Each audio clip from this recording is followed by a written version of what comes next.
vamos a presentar a la doctora Claudia Ramírez de México. Ella es médico cirujana graduada en la Universidad Nacional Autónoma de México, endocrinóloga del Centro Nacional Médico Nacional Siglo XXI del Instituto Mexicano de Seguridad Social, con una maestría en ciencias médicas. Es médica adscrita a la Unidad de Investigaciones en Endocrinología Experimental del Hospital de Especialidades del Centro Médico Nacional Siglo XXI. Es encargado de la Clínica de Tumores Neuroendocrinos y Gastroenteropancreáticos, con más de 60 publicaciones sobre temas de endocrinología. Y ella nos va a comentar por su experticia sobre los tumores neuroendocrinos. Sigamos, por favor. Hola, soy Claudia Ramírez Rentería y el día de hoy les voy a hablar sobre las neoplasias neuroendocrinas. Comprendo que no es un tema habitual y por eso me voy a enfocar a estas 4 preguntas básicas para tratar de darles un panorama sobre la importancia de estas neoplasias.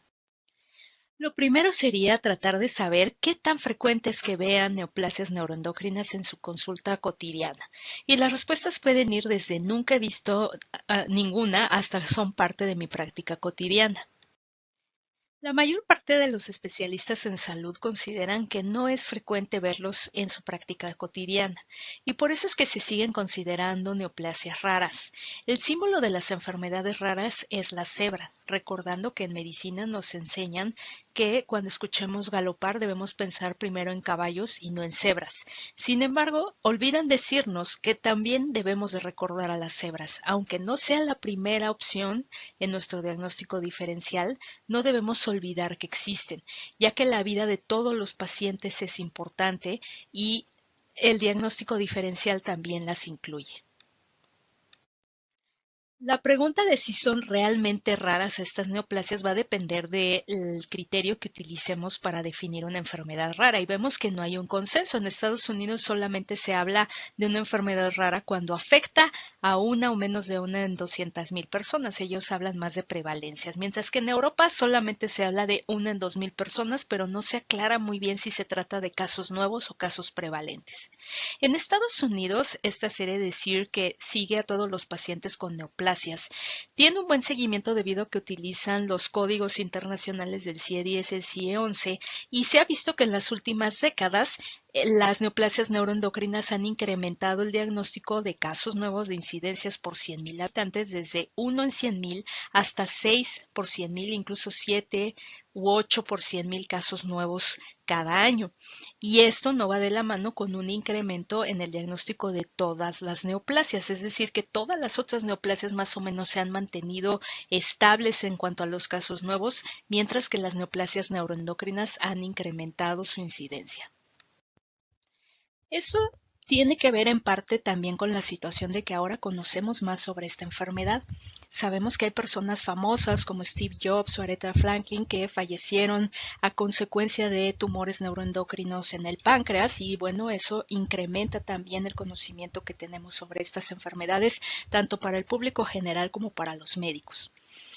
Pero algo importante que debemos saber es que actualmente el 3.4% de las neoplasias diagnosticadas en un solo año en Australia fueron neoplasias neuroendocrinas y más o menos este número es un 2% alrededor del mundo. Puede ser que en países como en los nuestros sea un poco menos porque todavía no tenemos todas las herramientas que ellos tienen, pero ya no son tan raras. Sabemos también ahora que hasta 7%, o sea, casi 1 de cada 10 pacientes que tienen tumores en el páncreas van a tener neoplasias neuroendocrinas. Esto es un número bastante grande. Y hablamos también de un incremento en el diagnóstico porque se están registrando a todos estos pacientes bajo el mismo nombre de neuroendocrinos. Algunos de los son los gastroenteropancreáticos, que son a los que me voy a enfocar principalmente en esta charla. Sin embargo, los órganos neuroendocrinos incluyen muchos otros órganos que conocemos como la hipófisis, las suprarrenales y demás, que también se incluyen dentro de este grupo y eso ha incrementado también la cantidad de pacientes diagnosticados.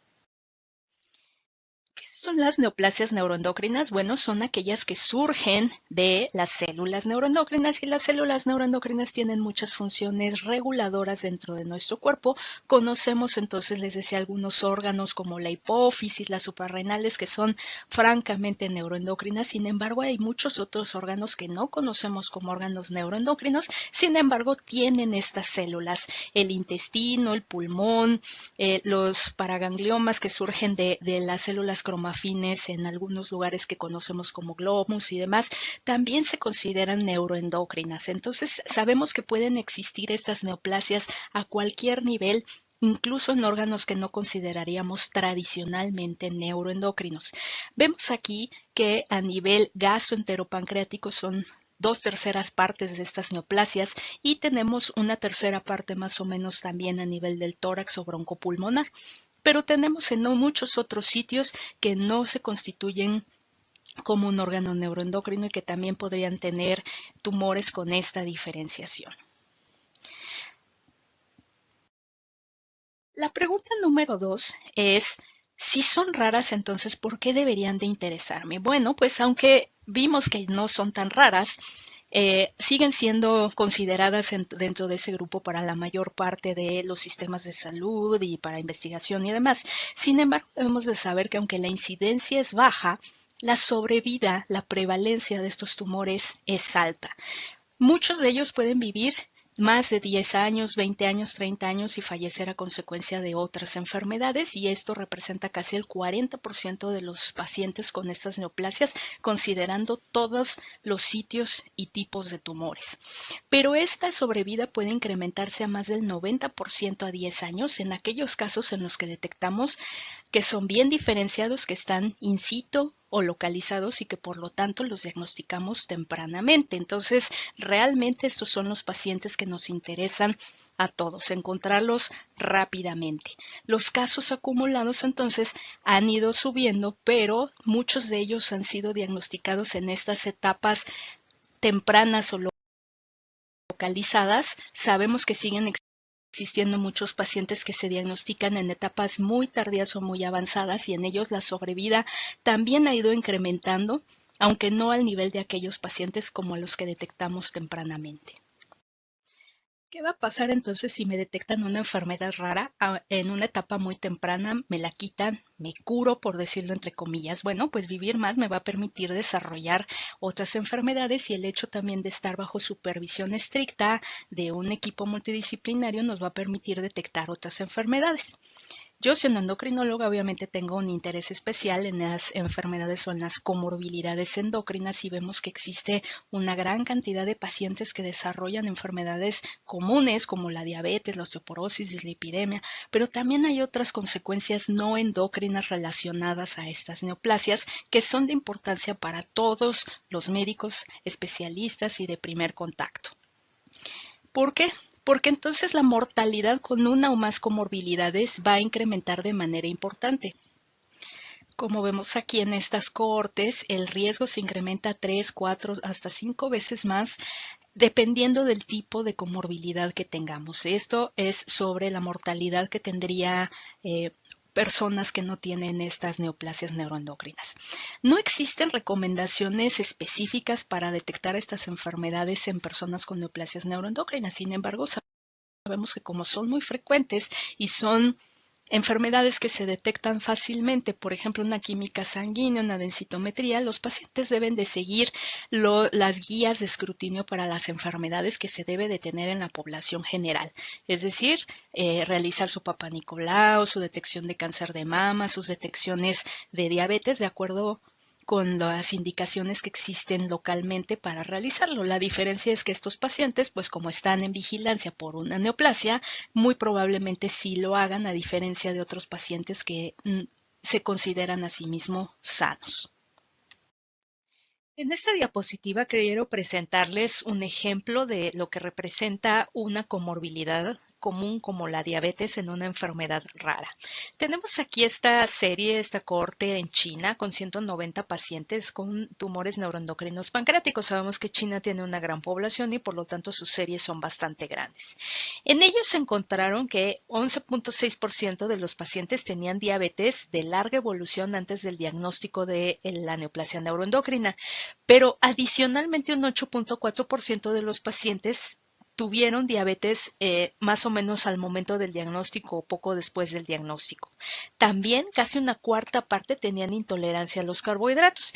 Estos son números relevantes debido a que en China se considera que la diabetes se presenta un poco menos del 9%, 10% de toda la población. Así es que ya de entrada había muchos pacientes con diabetes, más los que se agregaron con el diagnóstico y aquellos que tenían el riesgo. De manera muy importante les hago notar aquí que tanto la diabetes como la intolerancia a los carbohidratos o la prediabetes incrementa el riesgo de recurrencia de estas neoplasias más de 3 veces. Vemos aquí en la gráfica a su izquierda que aquellos pacientes que tenían glucosas normales al momento del diagnóstico y que siguieron con este diagnóstico después de que se encontró el tumor neuroendocrino pancreático, tuvieron una sobrevida libre de recurrencia prácticamente del 100%, mientras que aquellos pacientes en los que se detectó diabetes de novo en el momento en el que se detectó la neoplasia, tuvieron una recurrencia mucho mayor o mucho más rápido, más o menos 1 año, 2 años después de la cirugía. Y de este otro lado tenemos algo que también resulta muy interesante. Aquellos pacientes que tenían manejo con metformina tenían una sobrevida libre de recurrencia mucho mejor que aquellos pacientes que no tenían metformina. Esto ha sucedido también con muchas neoplasias. Se ha visto que la glucosa es un factor importante para el crecimiento de los tumores y que el hecho de tener un tratamiento, un sensibilizador a la insulina como la metformina, algo que no nos ha dado ningún otro tratamiento, puede llegar a mejorar el pronóstico de muchas neoplasias, no solo la neuroendocrina. Y que esto es algo que debemos de manejar todos los médicos, no solamente los endocrinólogos o los especialistas en neuroendocrino. ¿Es en realidad esta neoplasia neuroendocrina la que causa la muerte de los pacientes? O sea, ¿en serio debería preocuparme tanto su diabetes o sus otras comorbilidades? Bueno, cuando los pacientes mueren en el primer año después del diagnóstico, sí suele ser relacionado a esta neoplasia neuroendocrina. Muchos de ellos están asociados a tumores muy avanzados, a que el paciente está muy deteriorado, a que no se logra controlar o a que son carcinomas neuroendocrinos que tienen un comportamiento mucho más agresivo, como por ejemplo el cáncer de células pequeñas o grandes de pulmón y ese tipo de situaciones. Otras neoplasias pueden también matar a los pacientes. El hecho de que tengamos una neoplasia neuroendocrina no nos excluye de tener absolutamente ninguna otra enfermedad y sí frecuentemente se detectan estas otras neoplasias debido a que se hacen estudios muy amplios a los pacientes cuando se diagnostican. Pero algo muy importante también es que algunos de ellos van a fallecer por enfermedad cardíaca, sobre todo aquellos que tienen síndrome carcinoide y algunos otros péptidos que se producen en estas neoplasias pueden llegar a causar hipertensión, crisis hipertensivas, daño valvular, como ustedes bien lo saben, y eso es también una de las causas asociadas de muerte, sobre todo en el primer año. Conforme van pasando los años, la situación va cambiando. ¿Qué es lo que sucede después de 10 años de que el paciente ya sobrevivió a su neoplasia neuroendocrina, incluso teniendo metástasis, incluso teniendo todavía actividad de la neoplasia? En realidad, lo que más va a causar la muerte de estos pacientes van a ser estas otras causas, otras neoplasias y la enfermedad cardíaca, siendo que el tumor en sí va a ser la causa de muerte solamente en el 24% de los pacientes. ¿Por qué es que sucede esto? Bueno, pues específicamente los tumores neuroendocrinos que de acuerdo con la clasificación actual de la OMS se llaman tumores cuando están bien diferenciados, pues son aquellos que van a sobrevivir más años comparados con aquellos carcinomas que son los que pueden fallecer más rápidamente. Entonces, si ya sobrevivieron los primeros 10 años, no quiere decir que ya están salvados, pero sí es muy probable que nosotros tengamos que empezar a cuidar también las otras causas que pueden generar morbimortalidad en estos pacientes. Entendiendo ahora que estas neoplasias no son tan raras y que las comorbilidades son importantes, entonces, ¿en quién debemos de sospechar de una neoplasia neuroendocrina?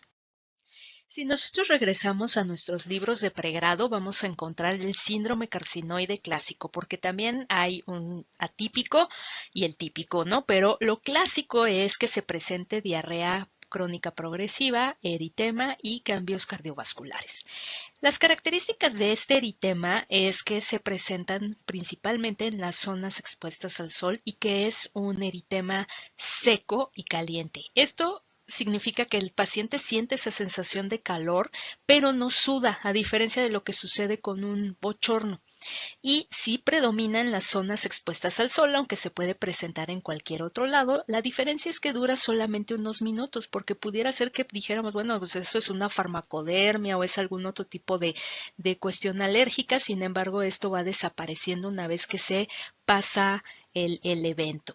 ¿Qué es lo que sucede también? Que en el momento en el que se presenta el eritema facial, muchas veces estos cambios cardiovasculares se asocian a esa situación. Es decir, el paciente presenta el eritema y en ese momento tiene incremento de la frecuencia cardíaca, en ese momento tiene sibilancias, en ese momento tiene taquicardia, incluso síncope o lipotimia, y por eso es que muchas veces los pacientes llegan a lo mejor con un cardiólogo, con un dermatólogo, presentando estos cuadros. También los pacientes muchas veces refieren que tienen estos cuadros de eritema y posteriormente se presentan los síntomas gastrointestinales, es decir, una media hora, una hora después van a tener el dolor o la diarrea o incluso en el mismo momento.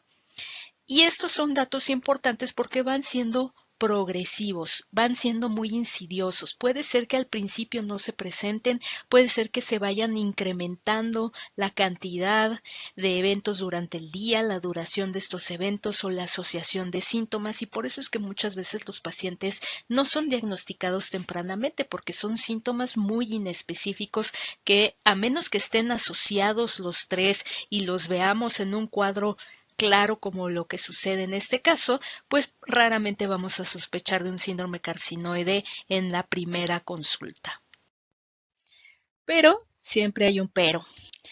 Este síndrome carcinoide clásico es más común cuando hay un caso avanzado. Eso quiere decir que cuando nosotros tenemos esta triada del eritema, la diarrea y los cambios cardiovasculares, el 60% de los casos que tengamos ya van a estar avanzados, es decir, ya van a tener metástasis o ya van a estar diseminados.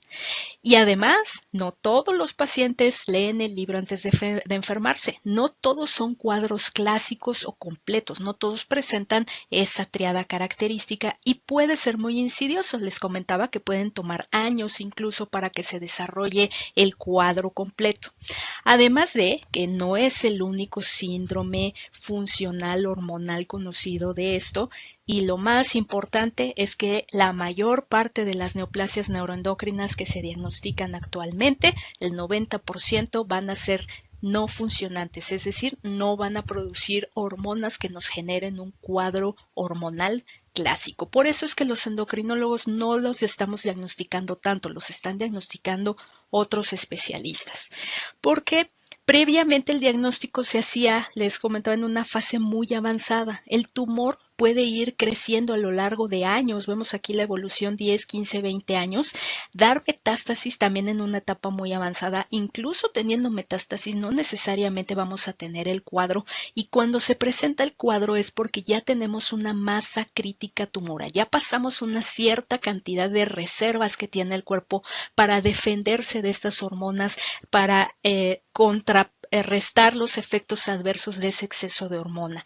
Mientras tanto, el paciente pudo haber tenido algunos síntomas inespecíficos, pero actualmente ya se hace el diagnóstico mucho más rápidamente. Afortunadamente se está detectando el tumor en el momento en el que todavía no tiene metástasis, todavía está localizado y por lo tanto no llegamos a el cuadro clásico que conocemos de síndrome carcinoide o de cualquier otro síndrome hormonal paraneoplásico. Algo importante que me gustaría que supieran es que entonces dentro del grupo de los tumores funcionantes, el más común sí va a ser el síndrome carcinoide típico. En segundo lugar vamos a tener al insulinoma o las hipoglucemias por hiperinsulinismo endógeno y en tercer lugar a los gastrinomas. Ustedes saben que este es el síndrome de Sellinger-Ellison. Todos estos otros cuadros son menos frecuentes y representan menos del 1% en la mayor parte de la literatura, por lo que generalmente se empiezan a estudiar las neoplasias para descartar los cuadros comunes y después para descartar los menos frecuentes. ¿Qué pasa entonces en los otros casos que no son funcionantes? ¿Cómo se diagnostican o quién los diagnostican? Bueno, pues puede ser una cuestión bastante complicada o atípica. Aquí no hay un algoritmo que vaya de arriba hacia abajo, sino que el algoritmo puede empezar en cualquier lugar. Puede ser que el imagenólogo vea que la neoplasia tiene características neuroendocrinas, el patólogo en el momento en el que recibe una biopsia, una pieza quirúrgica lo diagnostica en una endoscopía, después de una cirugía, incluso obviamente medicina nuclear. En algunos casos, lamentablemente, se sigue diagnosticando por la evolución del cuadro. Es decir, al paciente le dijeron, usted tiene cáncer de páncreas, váyase a su casa, no hay nada que hacer por usted.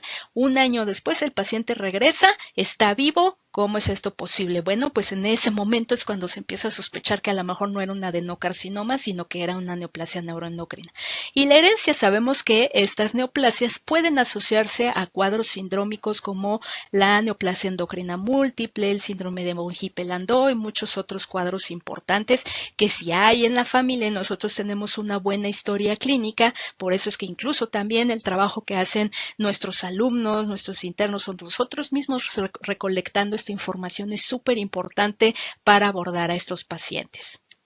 Considerando la frecuencia que tiene el síndrome carcinoide y los tumores que hablamos previamente, entonces los estudios de elección son la cromogranina A, que es un estudio que se hace en sangre, y el ácido 5-hidroxiindolacético, que es un estudio que se hace en una recolección de orina de 24 horas y que debe de hacerse bajo ciertas condiciones. Tanto el de sangre como el de orina deben de tener una dieta especial y deben de conservarse en tubos y botes especiales para que se procesen adecuadamente. Esto es un problema que siempre tenemos en endocrinología: cómo se tomó, quién lo tomó, en qué momento lo tomó, qué estaba tomando, qué dieta hizo antes de hacerse estos estudios. Sabemos que si nosotros estamos buscando un marcador tumoral perfecto, este se debería de producir en un solo tipo de tumor, obtenerse de manera muy sencilla en sangre, en saliva, en orina, solo producirse si hay tumor, nos debe de decir más o menos en qué etapa se encuentra ese tumor, y que si también nosotros damos un tratamiento y este tumor disminuye o por el contrario está avanzando, pues entonces ese marcador tumoral debería de ir en relación con la evolución del tumor. Por lo tanto, esos marcadores tumorales perfectos no existen. Y eso no sucede nada más en neuroendocrino, sucede en todo lo que utilizamos. Ni la hemoglobina glucosilada es perfecta, ni los marcadores tumorales de ninguna neoplasia son absolutamente perfectos. En este caso, la cromogranina, la serotonina, cualquier biomarcador que utilicemos para las neoplasias neuroendocrinas va a tener una sensibilidad y especificidad diferente, no solamente por las condiciones en las que tomamos la muestra, sino también por el tipo de tumor que tenemos. A pesar de que los estamos agregando en un solo grupo de neoplasias neuroendocrinas gastroenteropancreáticas, la situación es que si se encuentran en un sitio o son pequeños o están localizados o si están asociados a un cuadro sindrómico, no van a ser tan sensibles o tan específicos como en algunos otros casos. Se considera generalmente que en la cromogranina que debe de estar 3 veces por arriba del límite superior normal para que incremente nuestra sospecha de la neoplasia. Sé que todo esto suena complicado, solamente me gustaría en esta fase recordarles que no olviden que no todo el cáncer es el cáncer tradicional, también existen neoplasias raras, debemos de hacer los estudios en condiciones adecuadas, no necesitamos sabernos esto de memoria, pero sí cuando tengamos un paciente revisar cuál es la dieta, revisar qué indicaciones darle a nuestro paciente, hacer el estudio en un laboratorio que se especialice en esto, repetir los estudios 2-3 veces, las veces que haga falta si tenemos duda en cuanto a cómo se realizó el estudio y, en casos necesarios, referir a un especialista. Con esto me voy a la última pregunta, que es: ¿quién es el especialista? ¿Quién debe de manejarlos? ¿Con quién lo mando? Lo más común, tristemente, es que pasa esto. Todo mundo empieza a mandar al paciente a otro lado. Todos estos son los pretextos de, pues no es mi área, no me toca, yo no sé nada de esto. Pero, pues, lamentablemente, y esto nos pasa a todos en todos los niveles, no siempre sabemos. Y el hecho de decirle al paciente no sé no nos hace malos médicos. Lo que sí es malo es decirle váyase a su casa, no hay nada que hacer, dejarlo fuera de tratamiento porque nosotros no sabemos con quién referirlos. Bueno, pues les propongo que aprendamos el día de hoy algo nuevo. Y esto es que el equipo multidisciplinario está formado por un oncólogo médico y un oncólogo quirúrgico, que son el núcleo de este equipo multidisciplinario. Tanto el endocrinólogo como el radiooncólogo entramos y salimos en este núcleo dependiendo de lo que se necesite para el paciente, pero todos los otros especialistas en salud están involucrados y eso incluye todas las especialidades, pero también nutriólogos, farmacia e incluso médicos de primer contacto, debido a que muchas veces es con ellos precisamente con quienes tienen más contacto y son los que nos ayudan a enviar las referencias y asegurar que los medicamentos se mantengan de manera continua para estos pacientes. Recuerden también que estos pacientes después de cierto tiempo están falleciendo a consecuencia de otras cosas como la enfermedad cardiovascular, otras neoplasias, neumopatía y demás, y que tienen una gran cantidad de enfermedades crónicas que son de manejo común para todos los médicos de primer contacto, especialidades y demás. Entonces estos pacientes necesitan una orientación para manejarse que, como les decía, se recomienda lo mismo que para cualquier otro paciente. Tienes diabetes, ve al grupo de diabetes, tienes hipertensión, tómate tus medicamentos, no está funcionando, vamos a referirte al especialista. En conclusión, les diré que las neoplasias neuroendocrinas no son tan raras, pueden ser muy insidiosas, pero la detección temprana y el manejo de las comorbilidades es lo que está incrementando la sobrevida de estos pacientes. Todos podemos participar en el cuidado de un paciente con una neoplasia neuroendocrina y solamente se requiere un paciente para formar un equipo multidisciplinario en cualquier área. Recuerden siempre que cuando escuchemos cabalgar, no solamente debemos de pensar en caballos, sino también debemos pensar en las cebras, debemos pensar en las cosas raras porque todos nuestros pacientes importan. Muchas gracias por esta presentación tan interesante. Como decías, en realidad estas son las cosas raras que a veces no son tan raras y que solo hay que buscarlas.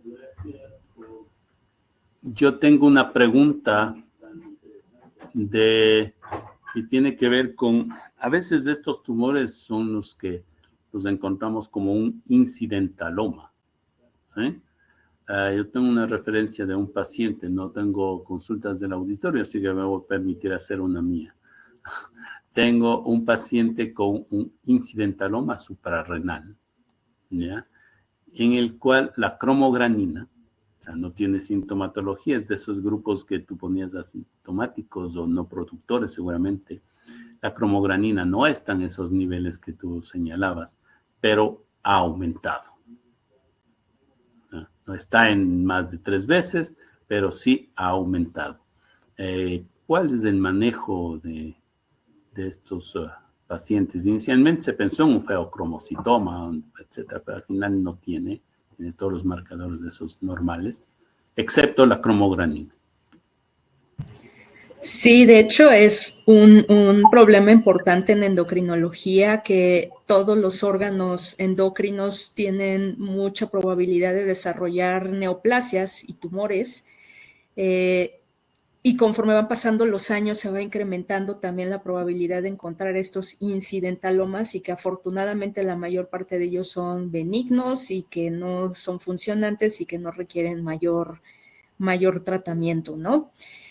La cromogranina también puede llegar a tener falsos positivos cuando hay alteraciones en la función renal y hepática, que es una de las cosas que también debemos de considerar, o si el paciente está tomando algún medicamento. En general, las neoplasias suprarrenales, como la mayoría son de corteza suprarrenal, esas no se asocian tanto al incremento de cromogranina. Se asocian más frecuentemente las de médula, ¿no? Los feocromocitomas, como bien mencionaba. En el caso de este paciente, pues se está incrementando, pero si no hay ninguna evidencia de que haya un tumor maligno ni funcionante, ni que haya otra neoplasia en ningún otro lado, simplemente se tendrá que vigilar. Perfecto. No sé si alguien más, algún valiente en el auditorio nos puede hacer una pregunta. Yo pensé que nos iban a bombardear con preguntas sobre los insulinomas, ¿no es cierto? Que es otro de los problemas que tenemos, porque bueno, el cáncer de páncreas ya eso, ¿no?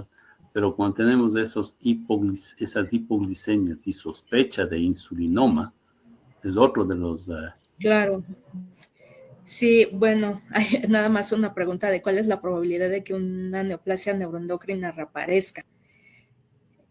Sí, los insulinomas es de lo que más vemos nosotros como endocrinólogos y son de las cosas que sí se tienen que enviar a evaluar cuando se sospechan y para eso se tiene que considerar que el paciente no tiene diabetes y que está haciendo hipoglucemias de menos de 55 miligramos por decilitro y que vale la pena ampliar el estudio, ¿no?